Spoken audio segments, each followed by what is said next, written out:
নমস্কাৰ এনি টকছলৈ আপোনালোক সকলোকে স্বাগতম জনাইছো। অমৰনাথত সংঘটিত হৈছে ভয়ংকৰ অঘটন। তীৰ্থযাত্ৰীৰ মাজত এতিয়া হাহাকাৰ পৰিস্থিতিৰ সৃষ্টি হৈছে। 5খনকৈ বাছৰ মাজত সংঘটিত হৈছে মুখামুখি সংঘৰ্ষ আৰু ব্ৰেক ফেইলৰ বাবে এই 5খন বাহনৰ মাজত সংঘটিত হৈছে মুখামুখি সংঘৰ্ষ।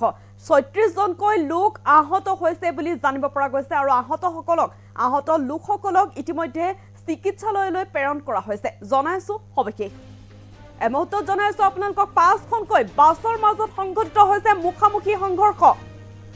ব্ৰেক ফেইল হোৱাৰ বাবে 5খন বাছৰ মাজত সংঘটিত হৈছে সংঘৰ্ষ।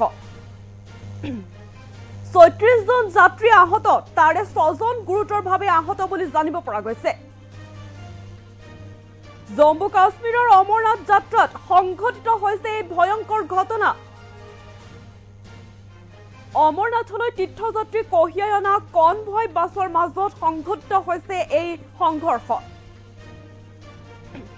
জম্মু কাশ্মীৰৰ ৰামবনত সংঘটিত হৈছে এই অঘটন আৰু আহত লোকসকলক ততাতৈয়াকৈ ৰামবন জিলা হাস্পতালত ভৰ্তি কৰোৱা হৈছে। যেহেতু অমৰনাথত ভয়ংকৰ দুৰ্ঘটনা সংঘটিত হৈছে, তীৰ্থযাত্ৰীৰ মাজত এতিয়া হাহাকাৰ পৰিস্থিতিৰ সৃষ্টি হৈছে। 5খনকৈ বাছৰ মাজত সংঘটিত হৈছে মুখামুখি সংঘৰ্ষ। ব্ৰেক ফেইল হোৱাৰ বাবে 5খন বাছৰ মাজত সংঘটিত হৈছে এই সংঘৰ্ষ। ৩৬জন যাত্ৰী আহত আৰু তাৰে 6জন গুৰুতৰভাৱে আহত হৈছে বুলি জানিব পৰা গৈছে। জম্মু কাশ্মীৰৰ অমৰনাথ যাত্ৰাত সংঘটিত হৈছে এই ভয়ংকৰ ঘটনা।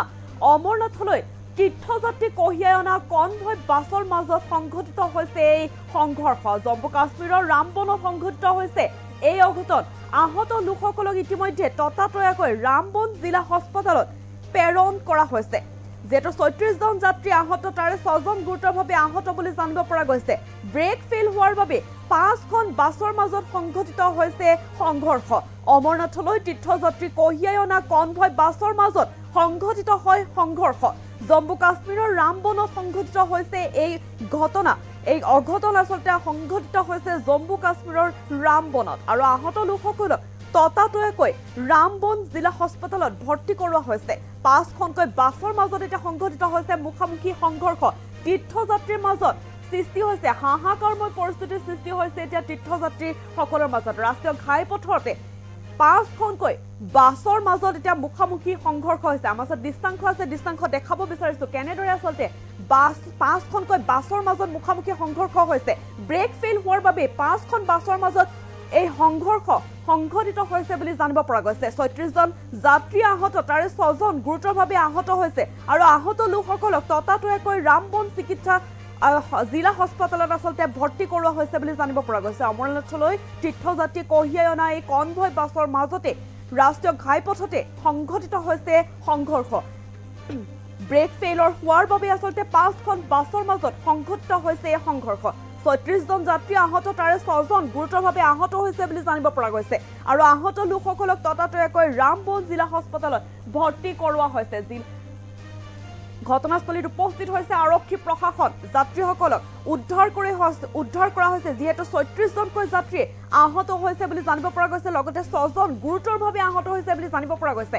ঘটনাস্থলীত আৰক্ষী প্ৰশাসন উপস্থিত হৈছে, উদ্ধাৰ অভিযান চলিছে আৰু আহত লোকসকলক ততাতৈয়াকৈ ৰামবন জিলা হাস্পতালত ভৰ্তি কৰোৱা হৈছে। জম্মু কাশ্মীৰৰ অমৰনাথ যাত্ৰাত এতিয়া সংঘটিত হৈছে এই ভয়ংকৰ ঘটনা।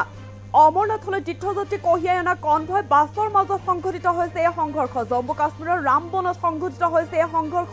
5খনকৈ বাছৰ মাজত মুখামুখি সংঘৰ্ষ সংঘটিত হৈছে। ব্ৰেক ফেইল হোৱাৰ বাবে 5খন বাছৰ মাজত সংঘটিত হৈছে এই সংঘৰ্ষ। ৩৬জন যাত্ৰী তাৰ আহত হৈছে, তাৰে 6জন গুৰুতৰভাৱে আহত হৈছে বুলি জানিব পৰা গৈছে আৰু আহত লোকসকলক ততাতৈয়াকৈ প্ৰেৰণ কৰা হৈছে এতিয়া হাস্পতাললৈ। আমাৰ ওচৰত দৃশ্যাংশ আছে, দৃশ্যাংশ আগবঢ়াইছো।